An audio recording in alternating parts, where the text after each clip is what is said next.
Are you tired of seeing your perfect entry model that you know works for others stop you out immediately when you enter a trade? If this happens to you, odds are that it was because you got caught up trading in the opposite direction of current order flow. In this video, we're going to go over the most important concept to understand when reading order flow, which is liquidity, and how you can use it to greatly increase your win rate and conviction in trades you take. Alright, so welcome to my slideshow. Okay, so we're first going to be going over what even is liquidity in the first place. So the first thing I want you to think about when you think about liquidity is just think about, like, I don't know, a billionaire. What is it called when they sell off a bunch of their assets? Like, what is it called when they sell off a car, for example? Well, it's called when they liquidate one of their items, like they liquidate something they own in exchange for cash. So that's exactly what liquidity is in the market, but we need to think about it from a slightly different perspective. So liquidity to the people that we care about, so like the big banks, the institutions, the people that we want to piggyback on their trades, they classify retail traders, all of their orders, as liquidity. Essentially, any stop loss or buy limit order that is in the market is considered as liquidity. Why? Well, let's say I am JP Morgan and I want to enter a position of 1,000 contracts on NQ, for example, just stupidly large size. Well, I need someone to sell me these contracts in order for me to get into a buy position, right? Yeah, I can't just spawn them out of nowhere. So these banks will use retail traders as liquidity, basically. So by that definition, where the stop losses and where the buy limit orders, all those, that would mean liquidity is everywhere, which it is everywhere in the market. But that's not really helpful to us, right? We don't care that it's everywhere. We want to find the key levels. So in ICT trading, most of the time, we define liquidity as just any high or low in the market. So in here you can see we have, this high right here, we'll mark that out. This is a low right here, we'll mark that out. This low, this high, this low, this, all of these, whatever, you guys get the point, are places where people entered positions and placed their stop losses or buy limits under or above these wicks, right? So why do we care about liquidity? Well, the market moves because of an algorithm called IPTA, the interbank price delivery algorithm, the interbank price delivery algorithm, and it only moves for one of three reasons. The other two I'm not going to get into right now, but seeking liquidity is one of them. The other two are for a video in the future. So you can see in bold here that I wrote, the market will draw towards areas where there are large accumulations of orders. Right, so right here, if I was a retail trader, I would think, oh Jesus, well, we've left 3 equal highs here, so this has to be a very strong point of resistance, right? So I'm thinking, okay, well, I'll go short here, and I'll put my buy limit order above here. So I'll buy back my short position if we go above here. And let's say that a bank or a big financial institution wants to get in short in these markets. Well, they need a bunch of buy orders, right? So they're going to shoot the market above here and then bring it right back down because they're selling off. So how can we use this?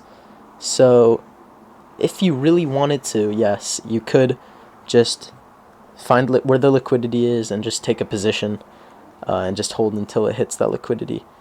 Is this a very profitable strategy? I don't think so. You're very prone to emotions if you trade like this.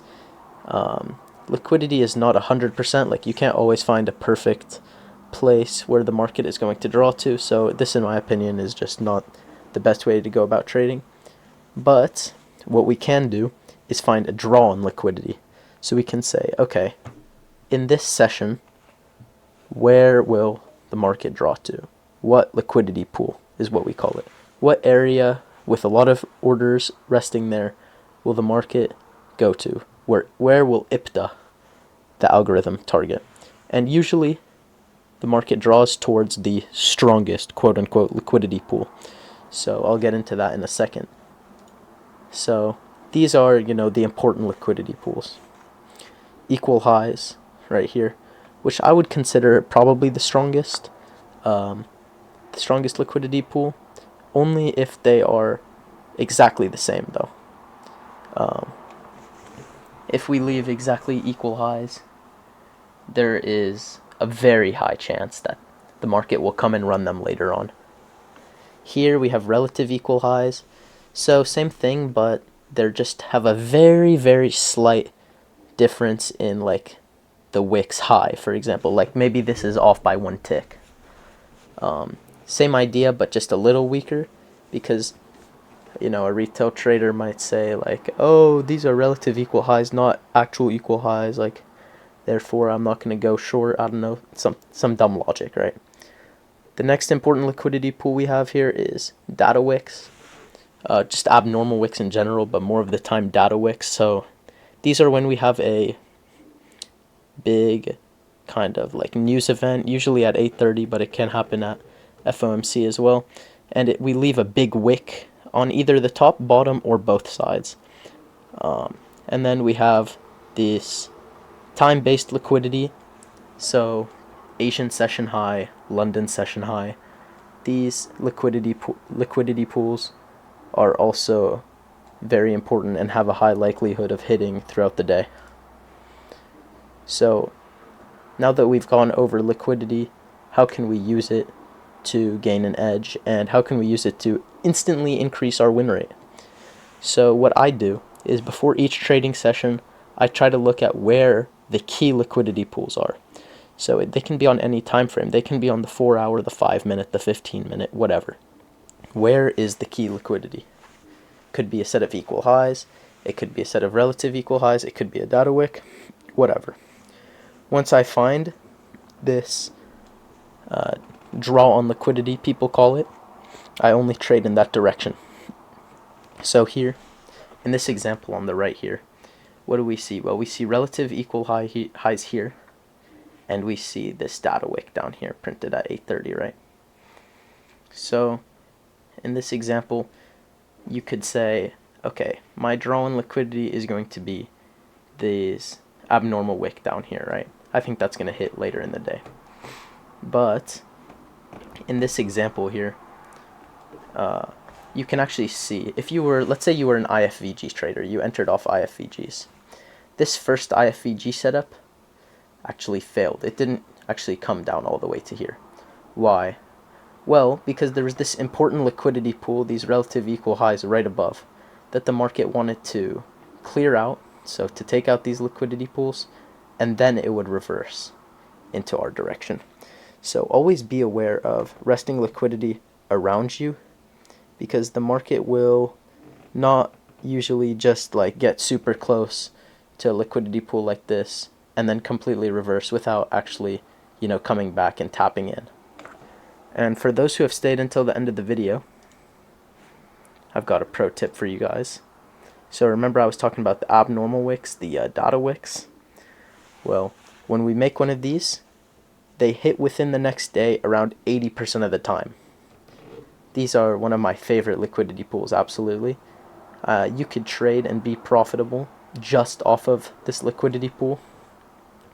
So yeah, next time you see one of these formed at 8:30 or at 2 o'clock, definitely note it and be ready for that to be your draw on liquidity most of the time. Thank you all for watching. This is my first video, so it's probably not the best, but I'll try to keep making high quality content like this, helping out those who are still feeling lost in their trading journeys. Yeah, thank you.